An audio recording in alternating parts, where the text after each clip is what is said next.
എല്ലാവർക്കും നമസ്കാരം. ഞാൻ സരിതാ മഹേശ്വരൻ. ഇന്ന് ശ്രീകൃഷ്ണവിലാസ മഹാകാവ്യത്തിൻ്റെ 8ാമത്തെ സർഗത്തിലെ 3, 4, 5 ശ്ലോകങ്ങളാണ് പഠിക്കുന്നത്. 3 ശ്ലോകങ്ങളിലും അനുഷ്ടുപ്പ് വൃത്തം തന്നെയാണുള്ളത്. നമ്മൾ കഴിഞ്ഞ ദിവസം പറഞ്ഞു നിർത്തിയതുപോലെ മധുര നഗരത്തിൽ പല ദുർനിമിത്തങ്ങളും കാണാൻ തുടങ്ങി. അതുതന്നെയാണ് ഇവിടെയും വർണ്ണിക്കുന്നത്. നമുക്ക് ആദ്യം 3ാമത്തെ ശ്ലോകം നോക്കാം. സർവതഃ പ്രത്യദൃശ്യന്ത ശ്വേതവായസപങ്ക്തയ ശംസന്ത്യ ഇവ ദൈത്യാനാം ഭവിത്രീമന്യഥാ സ്ഥിതിം. ഇവിടെ ചിലതരം പക്ഷികളെ കാണുകയാണെന്നാണ് ഇവിടെ പറയണത്. ഈ 2 ശ്ലോകങ്ങളിൽ, ഇന്നത്തെ ആദ്യത്തെ 2ാമത്തെ ശ്ലോകങ്ങളിൽ പക്ഷികളെ പറ്റിയിട്ടാണ് പറയണത്. കാക്കകളെ പറ്റിയിട്ടാണ് വർണ്ണിച്ച് തുടങ്ങുന്നതെങ്കിലും സാധാരണ കാക്കകളല്ല അത്രേ കാണപ്പെട്ടത്. അതാണ് ഇവിടെ പറയണത്. സർവതഃ പ്രത്യദൃശ്യന്ത ശ്വേതവായസപങ്ക്തയ. വായസപങ്ക്തയ, വായസങ്ങൾ എന്ന് പറഞ്ഞാൽ കാക്കയാണ്. കാക്കക്കൂട്ടങ്ങൾ വായസപങ്ക്തയ. പക്ഷേ സാധാരണ കാക്കയല്ല, ശ്വേതവായസങ്ങൾ, വെളുത്ത കാക്കകൾ. ഇവിടെ ഈ കാലത്തൊന്നും നമ്മൾ വെളുത്ത കാക്കകളെ കണ്ടിട്ടില്ല. പക്ഷേ അങ്ങനെ ഒരു കൂട്ടം കാക്കകൾ ഉണ്ടായിരുന്നു. അതൊരു നല്ല ലക്ഷണവുമല്ല എന്നുള്ള രീതിയിൽ തന്നെയാണ് പറയണത്. അതാണ് സർവത, എല്ലാ ദിക്കിലും ഈ പക്ഷികളെ കാണാൻ തുടങ്ങി, വെളുത്ത കാക്കക്കൂട്ടങ്ങളെ കാണാൻ തുടങ്ങി. സർവത ശ്വേതവായസപങ്ക്തയ പ്രത്യദൃശ്യന്ത. അതിന് കാരണം കൂടി പറയാണ്. അത് കവികൽപ്പിതമാണ് എങ്കിലും അതിനൊരു കാരണം പറയാണ്. ദൈത്യാനാം ഭാവിനീം സ്ഥിതിം അന്യഥാ ശംസന്ത്യ ഇവ. ദൈത്യാനാം, ദൈത്യന്മാരുടെ, അതായത് കംസൻ മുതലായിട്ടുള്ള എല്ലാ അസുരന്മാരുടെയും രാക്ഷസ ജന്മങ്ങളുടെയും ഒക്കെ തന്നെ ഭാവിനിയും സ്ഥിതിയും. ഭാവിനി സ്ഥിതി എന്ന് പറഞ്ഞാൽ വരാൻ പോകുന്ന ഒരവസ്ഥ. ഭവിത്രി അതുതന്നെയാണ് ഭാവിനി. വലിയ താമസമില്ലാതെ അവർക്കൊക്കെ വരാൻ പോകുന്നതായ ദുരവസ്ഥ, അതാണ് ഭാവിനിയും സ്ഥിതിം അന്യഥാ ശംസന്ത്യ. അന്യഥാ ശംസന്ത്യ എന്ന് പറഞ്ഞാൽ നാശമാണ്, നിങ്ങൾക്കിനി വരാൻ പോണതൊരു നാശത്തിൻ്റെ കാലമാണ് എന്ന് സൂചിപ്പിക്കാനാണോ എന്ന് തോന്നും. അതാണ് ഇവ എന്നുള്ള വാക്ക് അവിടെ ചേർത്തിരിക്കുന്നത്. അങ്ങനെ അവരുടെ ആ കഷ്ടകാലത്തിനെ കാണിച്ചു തരുന്ന വിധത്തിൽ സാധാരണ കാണപ്പെടേണ്ടതൊക്കെ കറുത്ത കാക്കകളാണ് എങ്കിൽ പോലും ഇവിടെ കഷ്ടകാലത്തിൻ്റെ സൂചകങ്ങളായിട്ട് വെളുത്ത കാക്കകൾ ആകാശത്തൊക്കെ കാണപ്പെടാൻ തുടങ്ങി. അതൊരു ദുർനിമിത്തമായിട്ട് കവി വർണ്ണിക്കുകയാണ് ചെയ്യണത്. അതാണ് ഭവിത്രീം അന്യഥാസ്ഥിതി, വരാൻ പോകുന്നതായ ഒരു മാറ്റത്തിന്. നല്ല മാറ്റമല്ല, ചീത്ത മാറ്റം തന്നെയാണ്.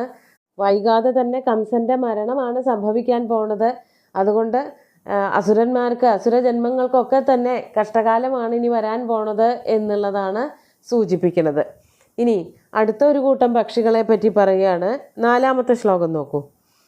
പിശിതോത്പാടനായേവ ദൈത്യാനാം വധമേഷ്യതാം തദ്രത്നസൗധശിഖരേ ഗൃധ്രാസ്തുണ്ടമശാതയൻ. ഇവിടെ ഈ ശ്ലോകത്തിലെ ഗൃധ്രങ്ങളെ പറ്റിയിട്ടാണ് പറയണത്. ആദ്യം പദച്ഛേദം പറയാം. കഴിഞ്ഞ ശ്ലോകത്തിൻ്റെയും പദച്ഛേദം പറഞ്ഞില്ല. അതിങ്ങനെയാണ് പറയുന്നത്. സർവത പ്രത്യദൃശ്യന്ത ശ്വേതവായസപങ്ക്തയ ശംസന്ത്യ ഇവ ദൈത്യാനാം ഭവിത്രീം അന്യഥാസ്ഥിതി. വളരെ കുറച്ച് മാത്രമേ ഉള്ളൂ പദച്ഛേദം പറയാൻ കഴിഞ്ഞ ശ്ലോകത്തിൽ. ഇനി 4ാമത്തെ ശ്ലോകത്തിൻ്റെ പദച്ഛേദം നോക്കാം. പിശിതോത്പാടനായ ഇവ ദൈത്യാനാം വധം ഏഷ്യതാം തദ്രത്നസൗധശിഖരേ ഗൃധ്രാഹ തുണ്ടം അശാതയത്. കഴിഞ്ഞ ശ്ലോകത്തിൽ കാക്കകളാണ് വന്നതെങ്കിൽ ഇപ്പോൾ കഴുകന്മാരെയാണ് കാണുന്നത്. ഒന്നുകൂടി കഠിനമായിട്ടുള്ളൊരു കാഴ്ചയാണ്. അവ വെറുതെ പറക്കുകയൊന്നുമല്ല, അവരുടെ ഒരു പ്രവൃത്തി അത് വേറൊന്നിൻ്റെ സൂചകമായിട്ടാണ് എന്നുള്ളതും കൂടിയാണ് കവി വർണ്ണിക്കുന്നത്. ഗൃധ്രാഹ, ഗൃധ്രങ്ങൾ, കഴുകന്മാർ. വധമേഷ്യതാം ദൈത്യാനാം പിശിതോത്പാടനായ ഇവ. ദൈത്യന്മാരെന്ന് പറഞ്ഞാൽ കംസനെ പോലെയുള്ള കംസൻ്റെ കൂട്ടുകാരൊക്കെ തന്നെ. അവരുടെ എല്ലാവരുടെയും അവസ്ഥ എന്താണ്? അവരിപ്പോൾ എന്തിനാണ് ഈ അടുത്ത അവരുടെ ഗതി എന്താണെന്ന് പറയാണ്. വധം ഏഷ്യതാം. വധമേഷ്യതാം എന്ന് പറഞ്ഞാൽ വലിയ താമസമില്ലാതെ മരണം വരാൻ സാധ്യതയുള്ളവരായ ഈ കംസൻ മുതലായിട്ടുള്ള എല്ലാ അസുരജന്മങ്ങളുടെയും, അതായത് മരണം വരാൻ സാധ്യതയുള്ളതായ, അതാണ് വധമേഷ്യതാം ദൈത്യാനാം അസുരന്മാരുടെയൊക്കെ തന്നെ പിശിത ഉത്പാടനായ, അതാണ് പിശിതോത്പാടനായ. പിശിതം എന്ന് പറഞ്ഞാൽ മാംസം, ഉത്പാടനം ചെയ്യുക എന്ന് പറഞ്ഞാൽ കൊത്തി കീറുക. അതായത് ചത്തു കിടക്കുന്ന വസ്തുക്കളെ മുഴുവനും കൊത്തി തിന്നുന്നവരാണ് കഴുകന്മാർ. ഇനി വലിയ താമസമില്ലാതെ ഈ നാട്ടിലെ എല്ലാ അസുരന്മാരും ദൈത്യന്മാരും ഒക്കെ മരിച്ചു പോവും. അവരുടെയൊക്കെ മാംസം തിന്നുന്നതിന് വേണ്ടിയിട്ട് ആണോ എന്ന് തോന്നും. അത് അവിടെയും ഉത്പ്രേക്ഷാലങ്കാരുണ്ട്. അതാണ് പിശിത ഉത്പാടനായ ഇവ. പിശിതത്തിനെ, മാംസങ്ങളെ കീറിമുറിക്കുന്നതിന് വേണ്ടിയിട്ടാണോ എന്ന് തോന്നും. തദ്രത്ന സൗധശിഖരേ. തദ്രത്നസൗധം.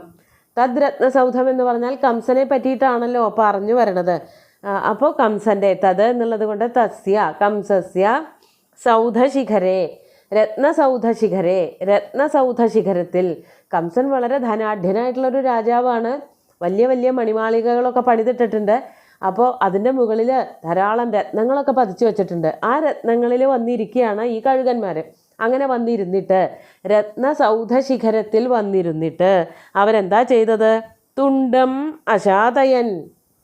തുണ്ടം എന്ന് പറഞ്ഞാൽ കൊക്കുകൾ മൂർച്ച കൂട്ടി.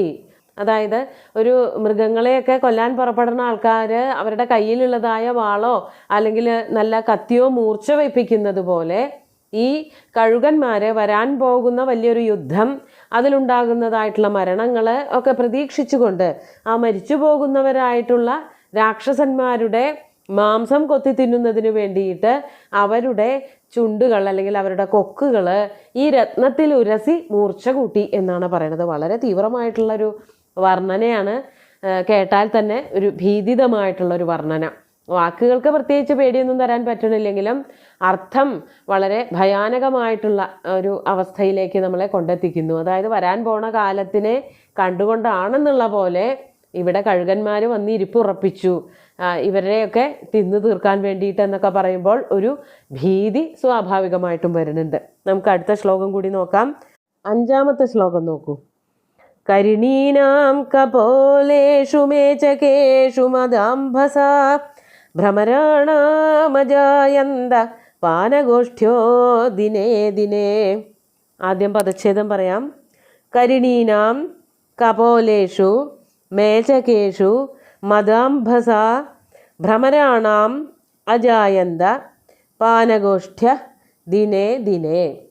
ഇവിടെ ശ്ലോകത്തിൽ ആനകളെ പറ്റിയിട്ടാണ് പറയണത്. ആനകളെന്ന് പറയുമ്പോൾ കൊമ്പന്മാരല്ല, പിടിയാനകളെ പറ്റിയിട്ടാണ് പറയണത്. അതുകൊണ്ട് ഇതൊരു അസ്വാഭാവികമായിട്ടുള്ള സംഭവമായിട്ട് കണക്കാക്കാൻ പറ്റും. ഇവിടെ പറയുകയാണ് ദിനേ ദിനേ, ദിനം തോറും, പ്രതിദിനം, എല്ലാ ദിവസവും തന്നെ.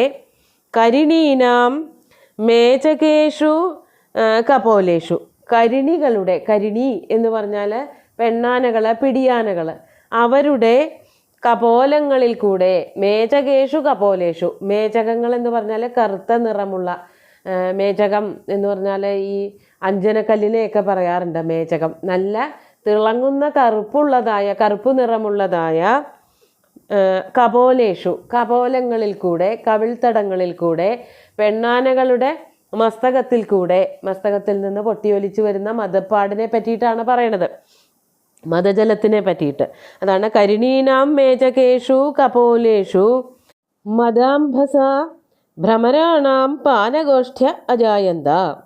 ഈ കപോലങ്ങളിൽ ഒഴുകുന്നതായിട്ടുള്ള മദാംഭസ, മദത്തിൻ്റെ അംഭസ ജലം, മദജലം, ഇവരുടെ ഈ ചെന്നിയുടെ അവിടുന്ന്, നെറ്റിയുടെ തൊട്ട് താഴത്തു നിന്ന് പൊട്ടിയൊഴുകുന്നതായിട്ടുള്ള മദജലം, ആ മദജലം ഇങ്ങനെ കവിളിൽ കൂടെ താഴത്തേക്ക് ഇങ്ങനെ ഒലിച്ചിറങ്ങുന്നത് കൊണ്ട് കപോലേഷു മദാംഭസ, അതിങ്ങനെ ഒലിച്ചിറങ്ങുമ്പോൾ അതിൻ്റെ വാസന, അതിനൊരു പ്രത്യേക ഗന്ധമുണ്ടത്രേ.